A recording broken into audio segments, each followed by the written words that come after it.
Pēdējā Eiropas jaunatnes ziemas olimpiādes sacensību dienā no mūsējiem uz starta izgāja kalnu slēpotāji, kuri sacentās komandu paralēlajā stafetē. Kvalifikācijas braucienos Latvija tikās ar Ungārijas kalnu slēpotājiem, kurus uzvarēja, lai gan tiesneši sākotnēji kļūdaini par uzvarētāju noteica ungārus. Tika iesniegts protests, kas tika apmierināts, un Latvija kvalificējās nākamajai kārtai.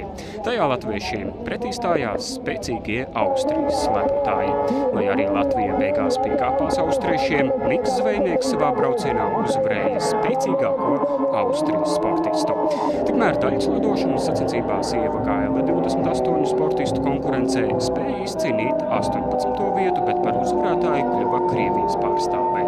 Šovakar Brašovā oficiāli tiek slēgta Eiropas jaunatnes ziemas olimpiāde, taču pēc 2 gadiem jaunie sportisti sabrauks Austrijā un Lihtenšteinā, kur notiks jau 12. spēles.